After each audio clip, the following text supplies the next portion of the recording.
नमस्कार साथियों, मेरा नाम है अमर और आप देख रहे हैं हमारे एक्सप्रेस चैनल को। साथियों, आप लोगों का काफ़ी ज़्यादा कमेंट्स था कि जो भी पॉपुलर टीचर्स हैं उनसे जा करके ये बात मतलब पूछिए कि आखिरकार बिहार पुलिस में हो रहे धांधली के ऊपर आवाज़ क्यों नहीं उठा रहे हैं। तो इस सब मुद्दों को लेकर के अभी हम पहुंचे हुए नवीन सर के पास और जानने का प्रयास करते हैं। तो सबसे पहले बहुत बहुत स्वागत है सर। जी, बहुत बहुत धन्यवाद। सर, कहना यह है कि किस ईयर 391 का जो एग्ज़ाम हुआ था उसका मतलब कि पेपर रद्द हो गया था, फिर 10 महीने के बाद उसका एग्ज़ाम लिया गया, लेकिन इसमें भी बहुत ऐसे त्रुटि अभी देखने को मिल रहा है। इस पर जो भी पॉपुलर टीचर्स हैं उसमें आवाज़ क्यों नहीं उठा रहे हैं? आवाज़ कैसे नहीं उठा रहे हैं और किसको आप धांधली बोलते हैं?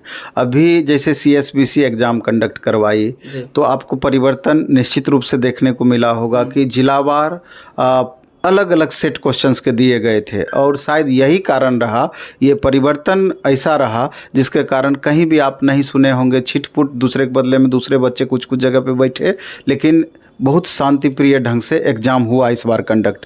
इसको लेकर के निसंदेह सभी कोई संतुष्ट हैं, छात्र संतुष्ट हैं, बाकी टीचर संतुष्ट हैं। हाँ, दिक्कत वाली बात यह है कि जो कि कुछ मांगें शुरू से होते आ रही है कार्बन कॉपी से रिलेटेड और भी छोटे छोटे चीज़ें, तो वो भी और पारदर्शी बने, इसको लेकर के भविष्य में इस तरह का इम्प्लीमेंटेशन होना चाहिए।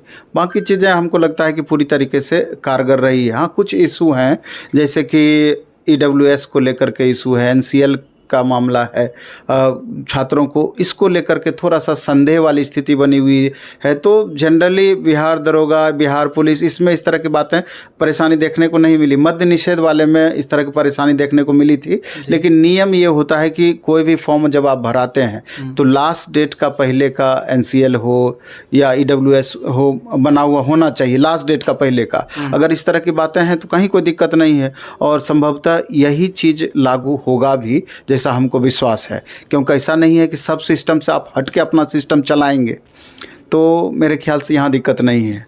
बहुत ऐसे व्यूअर्स हैं जिनका कहना है कि अदर स्टेट की बात करें तो जैसे 60,000 प्लस जो कि वैकेंसी आया था उत्तर प्रदेश में, तो उसका जो है कि आंसर की जारी कर दिया गया था, लेकिन वही बिहार पुलिस का आंसर की जारी नहीं हो रहा है। हाँ, ये मेजर इशू है और ये समस्या आप बोल सकते हैं कि आंसर की बिहार पुलिस का जारी होना चाहिए था कम से कम, जिससे बच्चे संतुष्ट रहते, उसको पता चलता कि फिजिकल का तैयारी पहले से हम किस आधार पर स्टार्ट करेंगे, हमारा रिजल्ट की संभावना कितने % रहेगी वगैरह वगैरह, इससे बहुत राहत मिलती है। तो ऐसा होना चाहिए था जो कि नहीं हो रहा है। इसको लेकर के सीएसबीसी को आगाह जरूर करना चाहिए, दबाव जरूर बनाना चाहिए और हमको लगता है कि सारे टीचर मिलकर के एकजुट होकर के अगर इस तरह का जो भी कमियां रह गई है अगर उसके विरुद्ध आवाज़ उठाया जाए तो मे भी कि सरकार पर दबाव बने और यहाँ पर सुधार की गुंजाइश बन पाए। जैसे छात्रों का कहना है कि सर अभी आंसर की भी इसका नहीं जारी हुआ और साथ ही साथ देखा है तो कोई डेट निर्धारित नहीं किया गया है कि रिजल्ट कब आएगा। ऐसे में जो कि अभी देखा जाए 1.25 करोड़ जनसंख्या है, उसका अगर इलेक्शन हो रहा है तो उसका डेट निर्धारित कर दिया जाता है कि 1 सप्ताह के बाद से रिजल्ट आ जाएगा, लेकिन 8 से 10 लाख छात्रों का एग्ज़ाम हो रहा है, उसका डेट निर्धारित नहीं हो पा रहा है सर। नहीं, प्रैक्टिकल वे में आप अपनी तुलना सिस्टम की सरकार से नहीं कर सकते हैं। ये शुरू से आप देख रहे हैं कि सरकार अपनी चीज़ों में, जैसे अभी इलेक्शन की बात किए हैं, कितनी सजग रहती है हमेशा। कोरोना वैसा टाइम, उसमें तो वो इलेक्शन करवा ली, तुरंत रिजल्ट भी दे दी। तो अभी हम लोगों को लगता है कि बिहार की जो स्थिति परिस्थिति है अभी भी टाइम लगेगा उस हिसाब से अपडेट होने में। तो इसलिए कि जो सिस्टम चल रहा है अचानक आप इसको बदलने की बहुत ज़्यादा उम्मीद नहीं कर सकते। हाँ, बदलाव दिख रहा है, धीरे धीरे बदलाव हो रही है, लेकिन इसकी गति थोड़ा बढ़नी चाहिए। जहाँ तक रिजल्ट का सवाल है, बताया गया कि नवंबर फर्स्ट वीक में निश्चित रूप से इसका रिजल्ट आ जाएगा और उसके 40-45 दिन के बाद फिजिकल का भी डेट आने की संभावना है।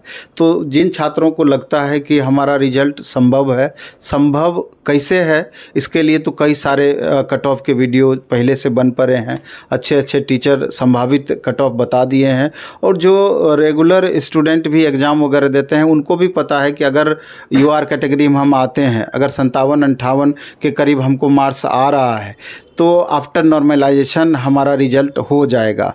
तो जो ऐसे छात्र हैं जो फुल कॉन्फिडेंस में हैं वो आपको फील्ड में भी मिलेंगे।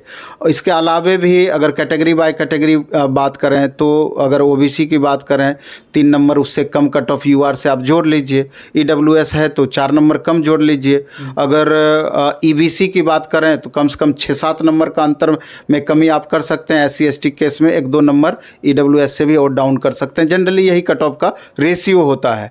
तो अगर और ख़ास करके महिलाएं 40,000 के करीब महिलाओं का रिजल्ट इस बार होना है, क्योंकि 1,07,000 रिजल्ट ओवरऑल होना है। तो महिलाओं के लिए भी अच्छी अपॉर्चुनिटी है। और महिलाओं का कट ऑफ चूँकि इन लोग के लिए तो स्पेशल रिजर्वेशन भी माननीय मुख्यमंत्री जी की तरफ से बिहार में दिया गया है। तो इसका लाभ उठाते हुए अगर 45 से 50 के बीच मार्क्स आ रहा है तो उनको फिजिकल की तैयारी में लग जानी चाहिए। सर एनसीएल ईडब्ल्यूएस की बात करें तो जैसे मद्य निषेध में जिस तरह से छात्रों को रुलाया गया, क्या इस बार भी यही सब प्रक्रिया होगी? नहीं, ऐसा प्रक्रिया नहीं होना चाहिए, मेरे ख्याल से नहीं होगा। क्योंकि मद्य निषेध में जो गलती हुई है तो कोई ज़रूरी नहीं है कि आगे भी वो दोहराई जाएगी। कहाँ अन्य एग्ज़ाम में बिहार दरोगा का एग्ज़ाम हुआ, दूसरा हुआ, तो जो रूल है सारे एग्ज़ाम्स के लिए उससे परे थोड़ी चलेगी सरकार। कहीं ना कहीं सर जैसे कि अभी एग्ज़ाम का जो रिजल्ट है, रिजल्ट का भी डेट निर्धारित नहीं हो रहा है, लेकिन फिजिकल का समय तो देना चाहिए ना। 40 से 45 दिन में क्या हो सकता है सर? नहीं, ये तो सिस्टम की बातें हैं। मेरे कहने से अगर दे देती, हम कहते कि नहीं 3 महीना का कम से कम गैप वाजिब में होना चाहिए, 3 महीना का गैप, लेकिन वैसी बात नहीं है। जो रूल बनाया गया है, जो रूल पहले से चलता आ रहा है, तो निसंदेह उसी हिसाब से दिया जाएगा। तो चलिए, उम्मीद करते हैं कि ये वीडियो आपको बहुत अच्छा लगा होगा। और इस वीडियो को देखने के बाद से आपके मन में क्या प्रतिक्रिया चलती हुई कमेंट बॉक्स में जरूर कमेंट कीजिएगा। Thanks for watching. मिलते हैं किसी नए वीडियो के साथ, तब तक के लिए जय हिंद।